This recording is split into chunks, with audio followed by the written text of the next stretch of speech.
Building an agency has many different core components to it. And it's very important that before we get into those components, you put things into perspective. When you're founding any business, you're going to have a lot of moving parts. It doesn't really matter if it's a hamburger stand or if it's a business that's software development or something highly technical. There's always going to be moving parts. And those moving parts, when they're put in a list, is always going to look intimidating. This is by no means a Herculean task. Founding an agency is not one of the more complex businesses that you can be in. There are businesses that are way more complex that seem like they would be much more simple. They're more complex due to regulation, due to health concerns, due to concerns of environmental, all kinds of different things can make a very simple sounding business very complex. And due to technology, we can make a very complex business very simple. So do not be intimidated by the stuff I'm going to cover. None of this stuff is unachievable by the average person. This is not a business you can't found. Now, let's talk about the core components. The most important single core component of your business is your services, or are your services. When you have a digital agency, right, you're selling things like SEO, PPC, you're selling things like reputation management, web development, SMS marketing. I mean, there's a lot of things that you can put in that box, so to speak. But what's important about them, what's important to know about all these different things, is that these services need to fit your business model. The model comes first and the services come second. That's something I like to say, because you could found a business that, has pretty decent services, but your business could go out of business pretty quickly because you didn't think in terms of a business model. Now, you have two basic models, right, when it comes to core components. You have recurring revenue type of services, and you have one-offs, right, or individual sale type of services.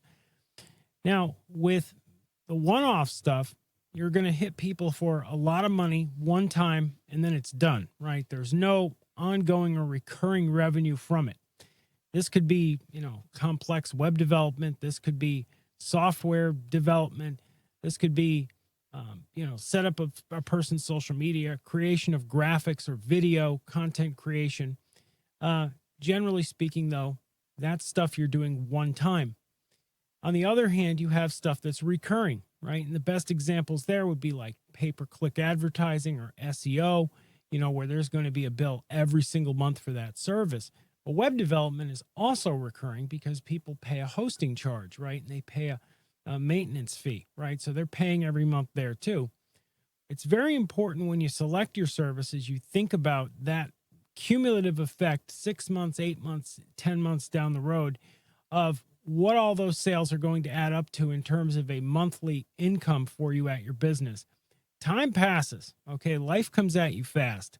Time is going to blow past. If you're running your business and, your sales are being made and you are not getting any kind of a recurring revenue stream out of those sales, you may regret it down the road. So assuming you select, good services that fit your business model, you pick stuff that you really like, stuff that works, stuff that's lucrative to sell, in demand, you want to look at the services and really evaluate them.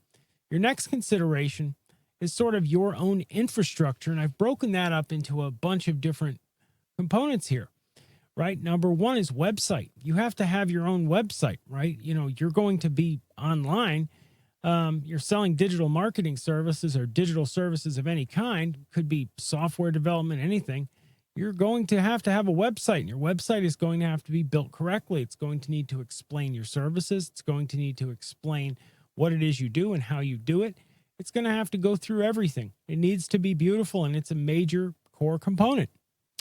Then you have your social media presence. You need to have a good, solid social media presence. A lot of people neglect this. They don't think it matters for their business, but it does, because when people are doing searches for you, and they're finding you online, they're going to look at your social media presence. Also, having a robust social media presence will help you with search, and it helps you to generate leads. So therefore, it is another core component. The next core component I think is incredibly important for people, anybody in business today. And those are the systems that power your business. Those systems, primarily, when I think of systems for business, I think number one of CRM.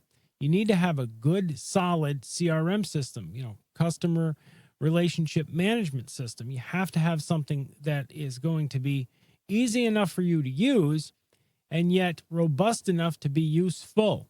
There's always often a disconnect there.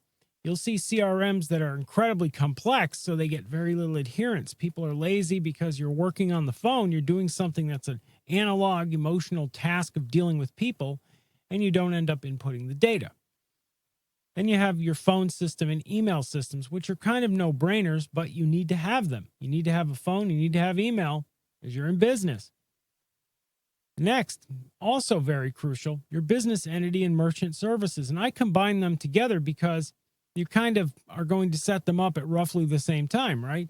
You're going to get your LLC or your INC or whatever kind of entity you choose to create, and then you're going to open it a bank account, and you're going to connect that bank account to a payment processor. So business entity, merchant services, payment processor, all three are connected, in the order of you need an entity. The entity needs to be able to have a bank account to store money, and then it needs a way to bill people. So you need a processor. Last, but absolutely not least, are cards, contract, and copy. And I combine these three things, which easily could be separate. Cards being your brochures, and it's kind of an abbreviation for, a way of saying your brochures, your printed business cards, your logo, all that kind of stuff. All the stuff that you show to somebody when someone asks, what do you do? Contracts being your contract, right? You have to have a contract if you're going to do business with somebody. You have to figure that out. You have to get a contract. And last is copy. But by copy, what I mean is your presentation materials, your pitch materials. How are you going to sell somebody? Now, before we've talked about any of this, there's something missing here, right? And I think that a lot of you know what it is. It's an all-important component of business that leads to business's primary function, and that is sales. And I put that under planning because sales falls under marketing. These are the core components. How you use these components, that is what really matters. And marketing is number one on this list because you have to have your marketing ducks in a row, right? If you're going to launch an agency, you have to have a lead source. Where are your leads coming from? Are you doing pay-per-click advertising? Are you going to go local events? Something that I strongly advocate for in other videos is, going local. Are you going to have partnerships to help you sell? Businesses that funnel you clients and leads in exchange for some of the money? What are you going to do there? Are you going to have a sales force? These are questions you have to ask and plans you have to hatch. Or if you're going to have a sales force, you have to have an onboarding procedure for your salespeople to get them trained, right? And then if the sales force is effective and you get sales, you have to have support in place, right? Most people will start with just email, but you're going to want to have a support system, a plan for support. And last but not least, very important, are goals. You have to have goals. When you're launching a business of this kind, right, when you're going out there and you're building your own agency, you need from day one to have a goal for yourself.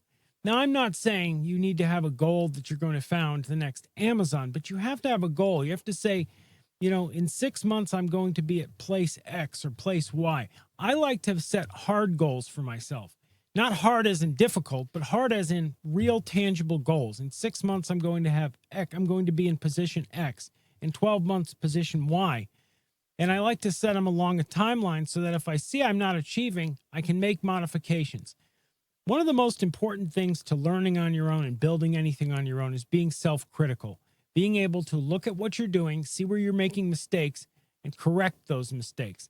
Having a goal that has milestones along a timeline really helps in that way. Anyhow, to wrap up this presentation, because I just wanted to cover what are the core components of an agency, it's very important that when you're building an agency, when you're going through this process, okay, you think in terms of the long term. You don't think in terms of the short duration. Building an agency takes time. You're going to make modifications to plans. You're going to make modifications to things that you thought you wouldn't make modifications to. What matters is not the specific, service or the specific system. It's that you're adaptable enough as an entrepreneur to know when things are going badly and to make changes. Now, everything that I've gone over here, absolutely all of this stuff was all on our minds here at Rocket Driver when we founded the Rocket Driver Partner Program. We founded Rocket Driver because all of our partners, we, help them by selling them leads at cost. We get them a website. We have services for them. We help them with basically everything here except the business entity because we can't do that for them. We help all of our partners with onboarding procedures for their salespeople by giving them a dedicated portal for their salespeople to use. We help our partners in every way we possibly could. And that's why this is something that's on my mind all the time, or on our minds here at Rocket Driver, because it's something we're involved with each and every day. Now, you may be one of our partners watching this video. If not, check us out on our website, rocketdriver.com. You can take a look at what we do and what we offer. Either way, subscribe to our channel, hit that like button, and leave a comment below. I'd love to hear what you have to say. Talk to you in the next vid.